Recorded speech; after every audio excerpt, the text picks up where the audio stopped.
All right, we're going to talk about some of the moons of the solar system. Because some of the moons are the more interesting places, some of them are even more interesting than the planets. We're going to start out with Jupiter. Now Jupiter has lots of moons, like 60 or 70, I don't know, I lost track. There's so many moons you can't really keep up. The ones we're going to talk about are the four biggest ones, called the Galilean moons, or Galilean satellites. Named after Galileo, since he was the first one to see it with his telescope. And those are Io, Europa, Ganymede,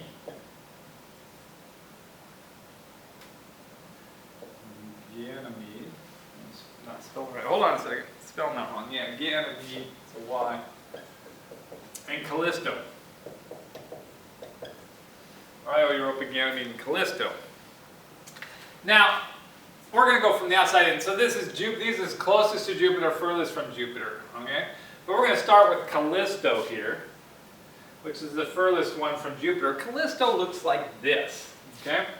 Now, size-wise, Callisto has a diameter of 4,840 kilometers. That's the size of Mars. Close. Ganymede's even bigger. It's 5,270 kilometers. It's the largest moon in the whole solar system. It would definitely be a planet if it wasn't orbiting Jupiter. 3,130 kilometers, you're getting down to closer to the size of our moon, and 3,640 kilometers for Io. So, all these are very large moons, okay? All of them are larger than Pluto. And this is what Callisto looks like. It's really an icy ball. Most of these are icy, okay? We think that there's ice. There's a covering of ice. Under that, if I take a cross-section here, there is a rocky core. And then there may be an icy water mantle here. This is just a thick layer of ice. On Callisto, that ice is probably hundreds of miles thick. It's far from Jupiter, further from Jupiter than the other three. And so this is very thick ice, and because the craters here, the impact cratering, does not break through the surface, you can see there was a large impact up here that made these cracks in the surface, kind of like cracking an egg. Okay? That ice tends to crack like that if it hits a large impact. But the impacts never break through the ice into any watery layer here, so that ice has to be very, very thick. Very, very old surface just because of the total amount of impact cratering on it. Okay? Now this one is actually Ganymede. So I'm whipping through them here, but so this is what Ganymede looks like. Ganymede is interesting from its surface feature because you see there's these lighter and darker regions here. Similar thing, we think there was an ocean of water underneath, okay? Water like we have in our H2O water. And then what happened was the surface froze, but then water would still flow, okay? There was still enough heat that water would flow out over the surface, and that's what you see here. And then it solidified, and then the whole surface became ice. But that's why you see these regions. It was kind of like there's ice sheets with water still flowing over it, and then the water would freeze on that. It's more like what you see in the Arctic or the Antarctic on the Earth. Now this one was taken with a Voyager camera. This one was taken by the Galileo mission, so this is probably more accurate color. The camera's changed a lot. Okay, but it's the same planet. It's just it has more detail. You can see more structuring. We got more close-ups here too. So what you can see is you can see the pattern in this water that flowed up here. The water was different colors because it had different materials in it. The water is not clean. It's very dirty water mixed in with all kinds of chemicals. These are impact craters that have come since then. And so the surface isn't as old as Callisto because there's not as many impact craters. But there are still significant impact craters, so it is fairly old surface still. This is a closer up view. You see these ridges here? These are called compression ridges. That happens, and we see this in the Arctic and the Antarctic.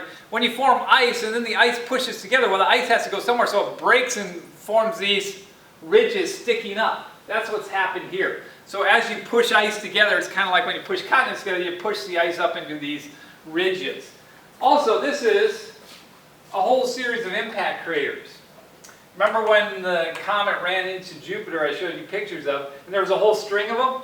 We think that's what happened here, is an object got broken up into a whole bunch of pieces, and then they all ran into Ganymede in a row and went boom, boom, boom, boom, boom, boom, and made a whole series of impact craters. We used to think, oh, wow, we haven't seen that on Earth, but actually we have. If you're down in, I think it's in Venezuela or Argentina, somewhere South America, there's a whole string of lakes, like 5 or 6 lakes, all perfectly circular, all in a row. And nobody thought about it before, but now we think, oh, maybe that was an impact from many, several million years ago, where an object hit one right after the other and broken up into these chunks. All right, this is Europa.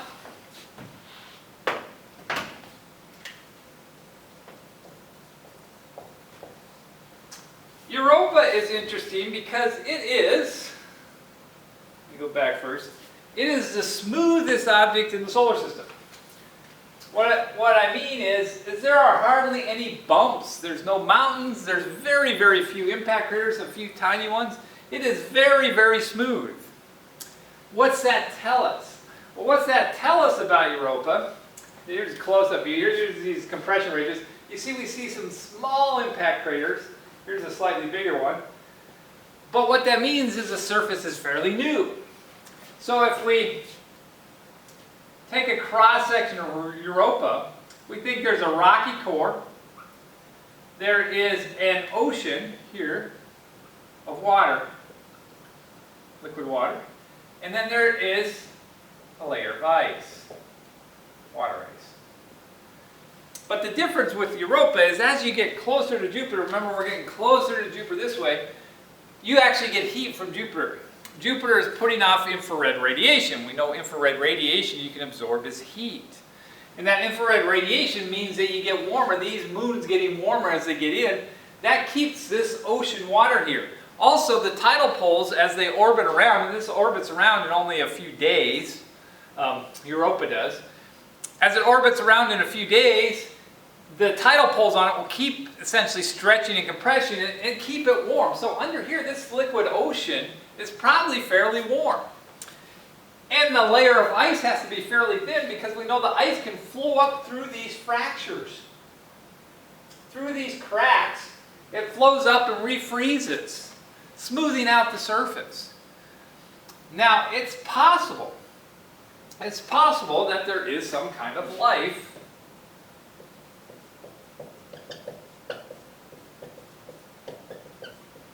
in this ocean. Remember, we think life has to have liquid water. Well, you got liquid water. Now, there's some other challenges. Is down here below the ice, there is no sunlight getting in. So, just because you have liquid water, can you have life that exists without sunlight? Well, for a long time on Earth, we didn't think that was possible. We thought that even the creatures that live on the bottom of the ocean where no sunlight gets, still live on the fish that live up where the sunlight is, and when they decay, they fall down, they live off their carcasses. But then they found a whole different type of animal, or creatures, or whatever you want to call them, that live around these thermal vents down deep in the ocean that have nothing to do with sunlight. They live on the sulfur dioxide and the chemicals coming out of these volcanic vents. Giant tube worms and all kinds of crazy things. So we realized that, oh, it is possible for life to exist without sunlight if you have the right chemicals. And those chemicals that probably exist in this ocean. There have been several ideas about going to Europa, trying to get through the ice to see what's in this ocean. One of them is to have a probe that actually melts its way through the ice. It might take it several months to do, but it would just keep melting until it falls all the way through. Because drilling a hole through that, you'd have to have way too much equipment to get there.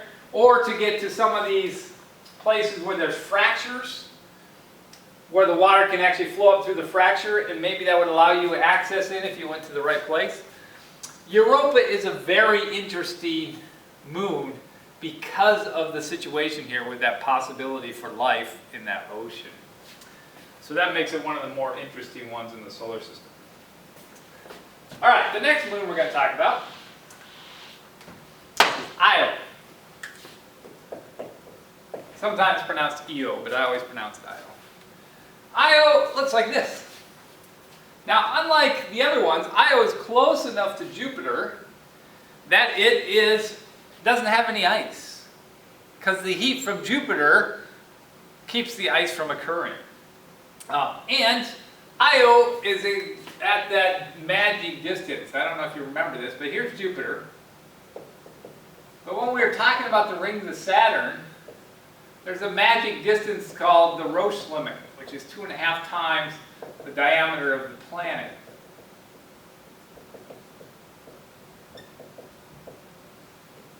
If you get too close, if a moon gets too close in that region, then it gets ripped apart, and we think that's what created the rings of Saturn, was it ripped apart an icy moon and all those ice particles that start orbiting. Io is exactly at 2.5 times the diameter. If it was any closer, it would be ripped apart. Okay, that's also why we don't see a lot of rings around Jupiter, because Io is at that position where it would disrupt them. And it's a fairly large-sized moon. Okay, but what we see with Io, as you see here, is it has a very bizarre surface. And what they found was it has active volcanoes. See, this is an eruption over this edge. It's more like a geyser than a volcano. Volcanoes we think of as being caused by magma, hot rock pushing up through the crust of the earth. But a geyser, on the other hand, has to do with heating up. Now you still have to have heat, but you're heating up a liquid. So there are these holes in the ground, and in here there is liquid